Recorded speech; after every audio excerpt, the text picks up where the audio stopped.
On this week's episode of What's Up Weekly, a new on-campus resource is available for IU students struggling to afford food. And one student joins us in studio to talk about how he balances his schoolwork with running a bagel business. What's Up Weekly starts now.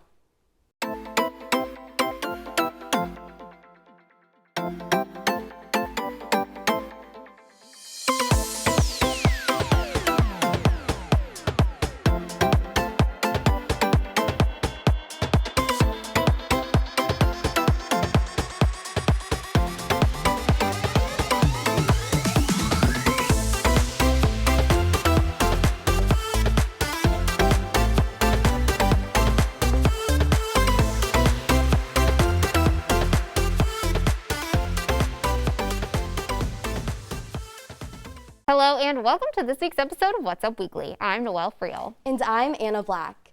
It's Women's History Month, and every week in March, we're putting the spotlight on a different women's organization here on campus. What's Up Weekly's Carly Rasmussen is here now with more on a club for women in business and technology. Carly. Women's History Month continues. I sat down with Women in Business Tech President Christina Weir to hear more about what they do for IU women pursuing an education in business and/or technology. Not only did we discuss the gender disparities within business, but also the specific discrepancies for women in the Kelley School of Business. Let's take a look. Christina Weir walked into Women in Business Tech as a freshman, looking to empower women through representation. Now, in her junior year, Christina is president of the organization. WIBIT, as members call it, has made it their mission to address the gender disparities for women in tech. If you're in Kelley in some of the classes, you can visually see that there's more males than females. The gender ratio is like 30-70. So there's a big discrepancy between the gender ratio in my major and Kelley in general. In addition to being an active club on campus, WIBIT also hosts a monthly podcast, bi-weekly newsletters with tech information and resources, as well as tech panels. But the most important thing the organization offers is its support for underrepresented females in tech. They wanted to create a community of women that are interested in tech so that there's like a smaller community and more of like a support group. It's a big thing. While gender disparities continue, WIBIT has taken time to recognize women who have contributed to making a difference. They contributed to where we are now. They helped society kind of accept us more and treat us more as equals. But the fight is not over, and Christina knows that. I definitely think there is more that can come, and I also think that's something that our generation can do. Talent. The disparities within business tech are only one example of underrepresentation, but it is one that Women in Business Tech plans to improve. For What's Up Weekly, I'm Carly Rasmussen. Women in Business Tech is open to all students, and if you're interested in joining or learning more about their organization and how they address the gender gap, visit their Instagram at WIBT_Kelley. Thanks, Carly. The Crimson Cupboard is an on-campus resource for students who are in need of food. What's Up Weekly reporter Sammy Nance discovered what the Crimson Cupboard has to offer students. I'm at the Crimson Cupboard, where IU Bloomington students have access to free, healthy food. The cupboard is open 3 days a week, and students can come and pick up food just like they would at a grocery store. The Crimson Cupboard offers sort of a one-stop shop for any students and their friends that are experiencing food insecurity. So they can not only come here and get food on a weekly basis, but they can also learn about other community resources. The groceries are stocked by both food and monetary donations. Students can come get food once a week after they complete a one-time client form. Yeah, so if they are a first-time shopper, we give them a rundown of what they have to fill in to be a shopper. So we do not exclude anyone. You don't have to meet any requirements. It's an honor basis. To donate to the Crimson Cupboard, food donations can be taken to the Hoosier Hills Food Bank. Monetary donations can be made to the IU Foundation's Crimson Cupboard Fund. The Crimson Cupboard is located at Campus View Apartments on 800 North Union Street. For What's Up Weekly, I'm Sammy Nance. The Crimson Cupboard is open on Monday, Wednesday, and Friday. To learn more, you can find them on Facebook and Instagram at Crimson Cupboard IU. Wanting to switch up your breakfast routine? Well, a group of IU students is making what they call nice Jewish bagels. The group is bringing New Jersey bagels to Bloomington, and we have one of the founders in studio with us to answer some questions. Boaz Kellner is here with us now. Hey Thank guys. you so much for coming. Here. Thanks for having me.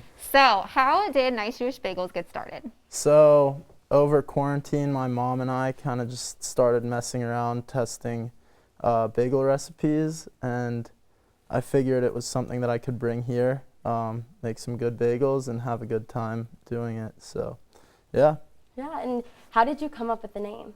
That was actually with the other founder, Sam Sternstein. He's from New Jersey. We're both Jewish boys. NJBs are nice Jewish boys, nice Jewish bagels, and then New Jersey bagels as well. So we're kind of trying to like play off of those things. Yeah. Nice. So how does the whole operation kind of work? Do you only take orders on the weekends? Yeah, so what we're doing is a pre-order that opens on Sundays after we're done. And then we'll close it once it's capped. This past weekend we did 300 bagels, which was a lot of work, but it was fun. Yeah, so we're capping it, and then we kind of just write out all the guest checks, get everything prepared Thursday night so that we can start making dough and stuff on Friday. And do you use your own recipes and like make everything from scratch? Yeah, so I mean, I did a bunch of different recipes that I just was finding online, and I kind of tweaked and modified with different things. We do an overnight rise, so we keep it in the fridge. It forms like really nice gluten bonds. Yeah, but it's not my recipe per se, but yeah, I mean, I tried to make it the best bagel that I could figure out how to make. So, yeah, we get cream cheese and I've made everything bagel seasoning, but it's pretty easy to just buy that stuff too. So. That's so cool. What is it like balancing school and running a business? Is it chaotic?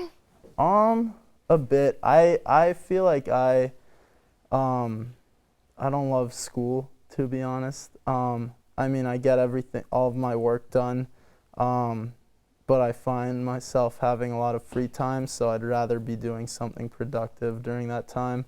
And it's also on the weekends, so it's not much of a conflicting thing with the times. Yeah. Yeah. Well, that sounds really cool. Thank you. Yeah, Awesome. that's amazing. Thank you so much again for coming in today. Of course. thank Thanks you. for having Yes, me. it was so nice meeting you. Good to meet y'all. And coming up, the current Texas governor may have some competition in the next election from a famous actor. And one iconic TV host will not be returning for the upcoming season of The Bachelorette after making some controversial statements.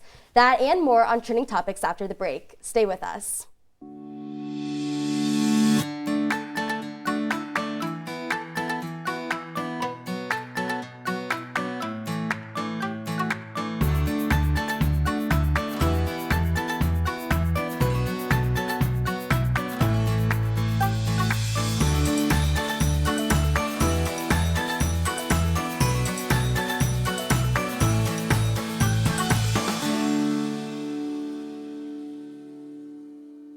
Welcome back. It's Grammy season, and this year's Grammys did not disappoint. Beyoncé broke the record for all-time wins by a woman in any singer, male or female, with 28 Grammys, when she snagged the Best R&B Performance for Black Parade. Beyoncé and Megan Thee Stallion also made history as the first pair of women to ever win Best Rap Performance with their remix of Megan Thee Stallion's Savage.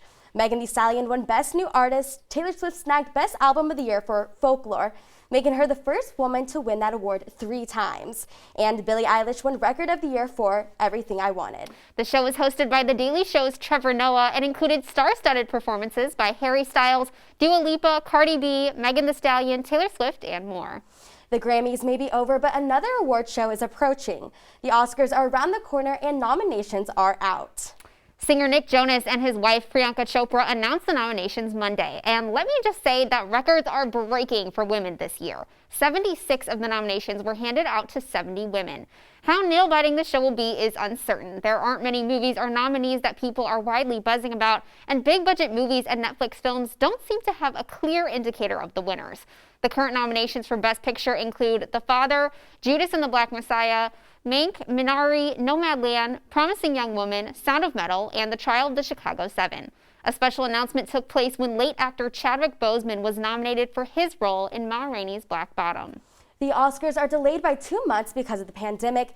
However, this extension has allowed more movies to be entered in. You can tune into the award show on Sunday, April 25th.